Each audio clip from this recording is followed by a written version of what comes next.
Very fresh good morning to all of you. So in this video, I'll discuss more question of NCERT, question number 3, 4 and 5. And these two questions are based on a different concept. पहले जो दो question बताए थे, these two are based on a displacement current. And मैंने EM wave chapter को 3 segment में बांट लिया है. Although चैप्टर स्मॉल, फिर मैंने 3 में बांट लिया. एक कंसेप्ट है डिस्प्लेसमेंट करंट, एक है हमारा EM वेव की प्रॉपर्टीज़ और एक है हमारा EM वेव का स्पेक्ट्रम. तो अभी जो तीनों क्वेश्चन है, all 3 question are based upon the electromagnetic spectrum. अब स्पेक्ट्रम की बात क्या हुई कि नेचर में बहुत सारी वेव्स हैं जो EM वेव की कैटेगरीज में आती हैं. अब उन वेव की जो कैटेगरीज में आती हैं, हमें कैसे पता चला कि कौन कौन सी वेव EM वेव है, जिन जिन की प्रॉपर्टी सेम थी और जिन सब में एक कॉमन बात थी, जिनकी स्पीड भी स्पीड ऑफ लाइट के बराबर है. तो जितनी भी EM वेव्स हैं उन सब में एक कॉमन बात है. वो क्या कॉमन बात है कि इन सब की स्पीड क्या है, सेम. तो बस शुरू करते हैं पढ़ना. और नोटबुक पेन लेंगे बच्चे, साथ में नोट करेंगे, क्वेश्चन साथ में करेंगे. और पढ़ते वक्त एक ही फीलिंग हमेशा, always I can do it, है ना, I am able to do, I can do it. और पॉजिटिव थॉट साथ पढ़ना शुरू करेंगे. तो मैं क्या बता रही थी कि EM वेव में क्या चीज़ कॉमन होती है, सभी वेव्स की जो स्पीड है that is equal to speed of light 3 × 10⁸ metre per second. फिर हमने इसको डिवाइड क्यों किया, जितनी वेव्स थी उन सब की फ्रिक्वेंसी और वेवलेंथ अलग अलग थी. तो जो हमारे वेव है, मैंने थोड़ा रिवर्स ऑर्डर में किया है. सबसे ज़्यादा जिसकी फ्रिक्वेंसी को पहले लिखा है, कम कम कम कम कम कम. तो मैंने अपने को लर्न करने के लिए मैंने याद किया, 4 मैंने लर्न कर ली होती हैं GXUV. 4-5 बार मैं बोल लेती हूँ GXUV, वही सबको बोलती हूँ लर्न करने के लिए GXUV GXUV. G is a gamma rays. Gamma rays की फ्रिक्वेंसी सबसे ज़्यादा है, दैट इज़ अ नियरली, इसके रेंज बता रही हूँ, 3 × 10⁸ टू 3 × 10⁻23 हर्ट्ज़. और जो गैमा रेज है ये न्यूक्लियर फिजिक्स में यूज़ करेंगे, न्यूक्लियस को स्टडी करने में गैमा रेज को यूज़ किया जाता है. नेक्स्ट है एक्सरेज. तो एक्सरेज का नाम सब बच्चों ने सुना है, कोई नया नाम नहीं है. एक्सरे मेडिकल साइंस में यूज़ करते हैं. यदि बाय चांस किसी का फ्रैक्चर हो जाता है तो क्या बोलते हैं, टेक एक्सरे. तो ये वही एक्सरे है, वही EM वेव है. इसकी जो फ्रिक्वेंसी की रेंज है that is 10⁻17 to 10⁻20 hertz. Range का मतलब है यहाँ से यहाँ तक हो सकती है. यूज़ भी आपको पता चल गया. And ultraviolet. अल्ट्रावायलेट भी नाम आप लोगों ने सुना होगा. कहाँ सुना है कि कई बार हम पढ़ते हैं कि जो हमारी ओजोन लेयर है ना, ओजोन लेयर है, वो अल्ट्रावायलेट रेज को क्या करती है, प्रिवेंट करती है. तो सन से अल्ट्रावायलेट रेज ग्राउंड तक नहीं पहुंचती हैं. या फिर आजकल बच्चों ने एक फ़िल्टर भी सुना था, UV रेज, है ना, UV फ़िल्टर. हम बोलते हैं ना कि RO है कि UV है, तो वो अल्ट्रावायलेट. अब अल्ट्रावायलेट यदि हमारा फ़िल्टर है, इसका मतलब वो क्या करते होंगे, इंसेक्ट को डिस्ट्रॉय करते होंगे. ठीक है, तो इसकी जो रेंज है वो कितनी है, 10⁻40 टू 10⁻17 हर्ट्ज़. और ये किस लिए यूज़ कर सकते हैं, ऐसे पेस्टिसाइड्स में भी अल्ट्रावायलेट रेज को यूज़ करते हैं. या फॉरेंसिक लैब में भी अल्ट्रावायलेट यूज़ होती है रेज. फॉरेंसिक आपको मालूम होगा क्या होगा, कई बार कोई फ्रॉड डॉक्यूमेंट होते हैं, किसी ने जाली साइन कर दिए होते हैं, तो उनको डिटेक्ट करने के लिए जो रेज यूज़ होती है वो कौन सी यूज़ होती है, अल्ट्रावायलेट रेज यूज़ होती है. Visible light. Visible light is very important. वो विजिबल लाइट वो है जो हम सब देखते हैं. तो जितने भी कलर्स हैं, जितने भी कलर्स हैं वो सब किस में आते हैं, विजिबल में. तो अब विजिबल की जो फ्रिक्वेंसी रेंज है सब में आप देख रहे होंगे डिफरेंस. यहाँ पर तो 18 और 23 या 17 और 22 पर, इसमें कोई ज़्यादा डिफरेंस नहीं है. इसमें कितना है, 4 × 10⁻14 टू 8 × 10⁻14. बस इतने ही रेंज में, इतने छोटे से स्पेक्ट्रम में विजिबल है. और हम छोटी क्लास में विवग्योर भी पढ़ा है हमने. ठीक है, तो V फॉर वॉलेट और R फॉर रेड. और सबसे ज़्यादा जो हमारी वेवलेंथ होती है वो रेड कलर की होती है और सबसे कम हमारी वॉलेट कलर की होती है. ये मैंने आपको फ्रिक्वेंसी की रेंज बताई. नेक्स्ट फिर आ गया हमारा इंफ्रारेड. इंफ्रारेड बच्चों ने नाम सुना होगा कि जो विंटर्स हैं या हमारी अर्थ है, दिन में तो धूप रहती, सन होता है, जब सन नहीं होता है तब भी हमारी अर्थ वार्म होती है. तो किसकी वजह से होता है, these are for the infrared radiations. Next microwave. Microwave भी नया नाम नहीं है. माइक्रोवेव सब बच्चों ने सुना हुआ है नाम. जो माइक्रोवेव ओवन है वहाँ पर जो खाना गर्म होता है वो किससे होता है, माइक्रोवेव से. उसकी फ्रिक्वेंसी की रेंज कितनी है, 10⁻⁹ to 10⁻11 हर्ट्स, और 9 मतलब गीगा होता है, 9 मतलब क्या होता है, गीगा होता है। एंड रेडियो वेव, अब रेडियो वेव क्या कहलाएगी हमारी, इसकी फ्रिक्वेंसी 10⁻⁵ to 10⁻⁹ हर्ट्स। अब जितना भी हमारा कम्युनिकेशन होता है बेटे, जो भी हमारा कम्युनिकेशन है, टीवी के चैनल है, टीवी पे सिग्नल है, वो सारा रेडियो वेव में होता है। तो हम सबसे ज़्यादा यूज़ कौन, अब इसमें भी बहुत सारे हैं। यदि आप लोगों ने पहले, आजकल तो डिश काफ़ी चल गए हैं, अलग अलग ढंग से चीज़ें आ गई। आज 15-20 साल पहले जब हम लोग टीवी लगाया करते थे तो वहाँ बीच में लगा आता था UHF, VHF, मतलब ultra high frequency.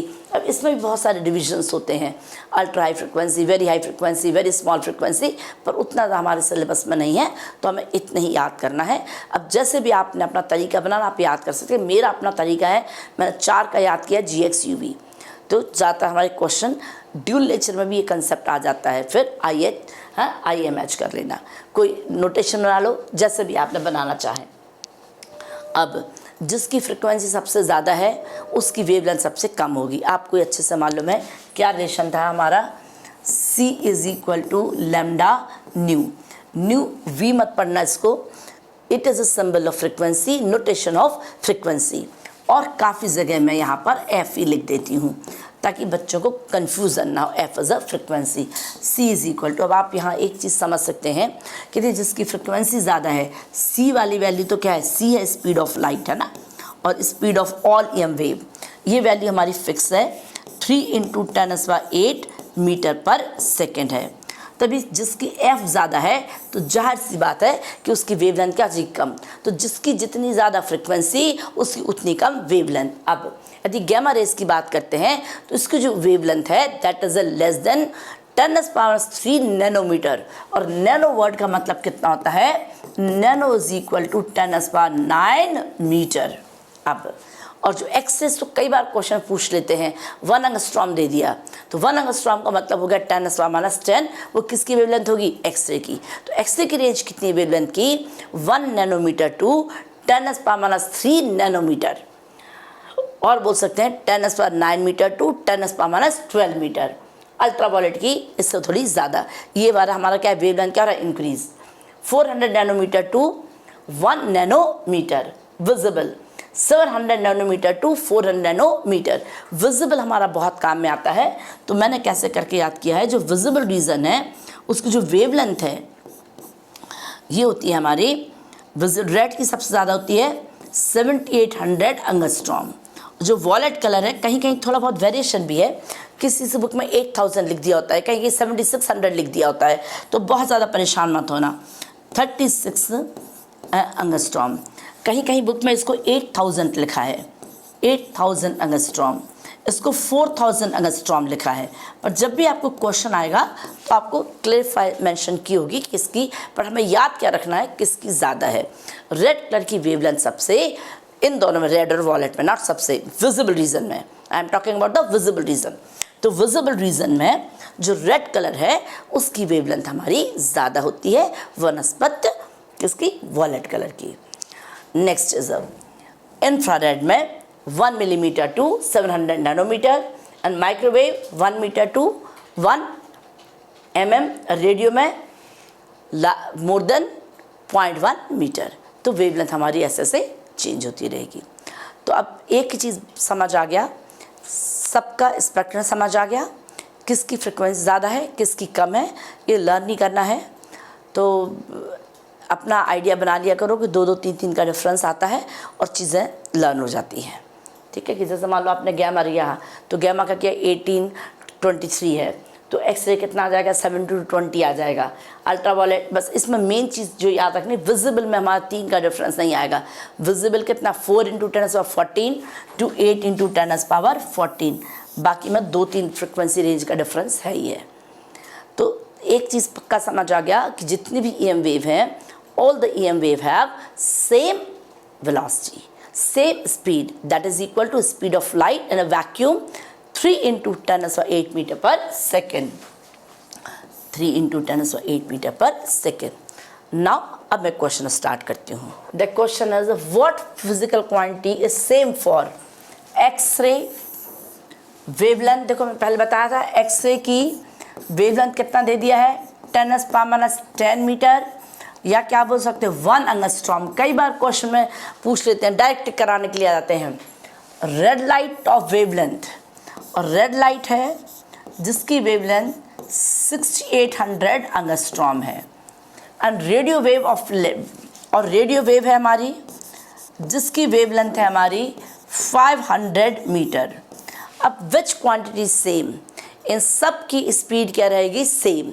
So all have same speed, that is equal to 3 into 10⁸ meter per second. Which quantity is same? The speed is same. The next question number 4. A plane electromagnetic wave travel in a vacuum along z-axis. What can you say about the direction of electrical and magnetic field vectors if the frequency of the wave is 30 Hz? ठीक है, frequency इन्होंने दे दी हमें 30 megahertz. एक तो मुझे निकालनी है wavelength, चलो वो तो मैं निकाल दूंगी। अब यहाँ पर मुझे ये दे दिया इलेक्ट्रोमैग्नेटिक वेव कहाँ जा रही है, जेड एक्सिस में। अब एक और कंसेप्ट आप याद रखेंगे, जब हम इक्वेशंस को ड्राइव करते थे तो एक रिलेशन निकालते थे हम लोग, E is equal to C B, और काफ़ी जगह दिया होता है B is equal to E upon C, but मैं ज़्यादातर प्रोडक्ट फॉर्म में चीज़ों को लर्न कराती हूँ। प्रोडक्ट फॉर्म में इसलिए कराती हूँ कि लिखते वक्त कहीं ऐसा ना हो कि आप क्या था, E अपॉन सी था कि C अपॉन E था, तो बेटर है क्या लो E is equal to C B. E इसमें होता है इलेक्ट्रिकल फील्ड, B होता है हमारा मैग्नेटिक फील्ड। ये बात आ गई मैग्नीट्यूड की। ये किसकी बात आ गई, मैग्नीट्यूड की। ये बिल्कुल नोट करेंगे, ये बात आ गई मैग्नीट्यूड की। नेक्स्ट अब आ जाएगी डायरेक्शन। तो जो डायरेक्शन आती है EM वेव की, वो मैंने कैसे याद किया है, it is E cross B। हम पहले ही पढ़ चुके हैं और ये हमें अच्छे से मालूम है कि यहाँ पर जब EM वेव प्रोपोगेट होती है, जो इलेक्ट्रिकल फील्ड है और मैग्नेटिक फील्ड है वो दोनों आपस में परपेंडिकुलर है। जो वेव प्रोपोगेट होगी वो भी उनकी परपेंडिकुलर है, मतलब तीनों चीज़ें आपस में mutually perpendicular to each other हैं। मतलब जो स्पीड है C is a perpendicular to E is a perpendicular to B। अब रिलेशन क्या है इसमें, तो जो डायरेक्शन निकालते हैं हम निकालते हैं E क्रॉस B। डायरेक्शन क्या निकालेंगे, E क्रॉस B। अब हमें डायरेक्शन दे दी है जेड डायरेक्शन, तो जेड को मैंने K कैप लिख दिया। अब वेक्टर में फिर चले जाएंगे। वेक्टर में क्या सीखा करते थे हम लोग, I J and K, I J and K and I। अब जब क्रॉस प्रोडक्ट करते थे ऑर्डर क्या सीखा था, दोबारा बता देती हूँ मैं, I J K I। मतलब यदि I क्रॉस J करेंगे तो I के बाद J आए तो कितना आ जाएगा हमारा, K आ जाएगा। यदि J के बाद K आ गया, J क्रॉस K आ गया तो आ जाएगा हमारा I, और यदि K के बाद हमारा I आया तो आ जाएगा J। तो मैंने कैसे लर्न किया है, I J K I, I J K I। अब I क्रॉस J कितना आ गया, K, J cross K I। अब यहाँ पर मुझे पता है डायरेक्शन मुझे क्या चाहिए, K चाहिए। तो डायरेक्शन K चाहिए के लिए यहाँ पर जो E की वैल्यू होनी चाहिए वो क्या होना चाहिए, हमें तो आंसर में क्या चाहिए, हमें आंसर में चाहिए K। तो K कब आएगा हमारा, तो just something press with me is wrong, कुछ गलत प्रेस हो गया, but anyway what I was discussing, direction क्या बताई थी, वेलोसिटी की direction, direction of propagation E cross B। और क्वेश्चन में हमें क्या दिया है, ये डायरेक्शन दे दी हमें K कैप। अब ये K कब आएगा, ये I have already discuss I J K I, मतलब जब I क्रॉस J होगा तो हमारा K आता था ना, ये ऐसे एरो बना लिया और 4 बार बोल लेना I J K I, I J K I। तो जब 4 बार बोल लेंगे I J K I, J K I तो जल्दी से याद होता है। I क्रॉस J कितना है, K, J cross I is J minus K। But अभी मैं इसको ज़्यादा फोर्स कर रही हूँ, I क्रॉस J को। I के बाद J आया, J के बाद K आ गया तो कितना आ जाएगा I, और K के बाद क्या आएगा बेटे हमारा I, तो कितना आ जाएगा J। मतलब ऑर्डर ये है, I के बाद J तो K, J के बाद K तो J के बाद K तो I, K के बाद I, I J K I। अब यहाँ देखो आई क्रॉस, हमें यहाँ के चाहिए, के कब आएगा, आई क्रॉस जे, मतलब यहाँ पर हमारा के तब आएगा जब आई हो और ये जे हो। कहने का मतलब हो गया जो इलेक्ट्रिकल फील्ड है वो हमारा एक्स डायरेक्शन होगा और जो मैग्नेटिक फील्ड होगा वो कहाँ होगा, वाई डायरेक्शन में। So direction of electrical field along X axis ये हमने निकाल दिया, और direction of magnetic field along Y axis, कोई एक की भी डायरेक्शन पता हो तो हम चीज़ों को निकाल सकते हैं। अब नेक्स्ट, तो डायरेक्शन समझ आ गया।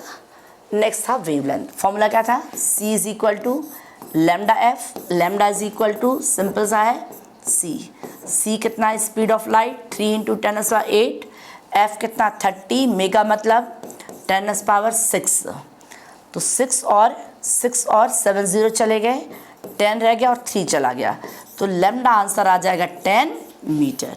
आई don't think there is any problem. हाँ, यहाँ थोड़ा हो सकता है कन्फ्यूजन हो बच्चों को, पर ये भी क्लियर हो जाएगा। याद क्या करना, डायरेक्शन ई क्रॉस बी, पर मैग्नीट्यूड ई क्रॉस बी नहीं होगा।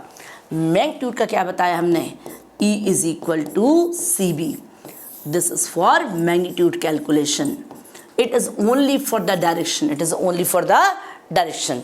और आप चाहें तो कैसे लिख लेंगे, propagation of wave या direction of wave is equal to E cross B. It is a E cross B. Got it? Next.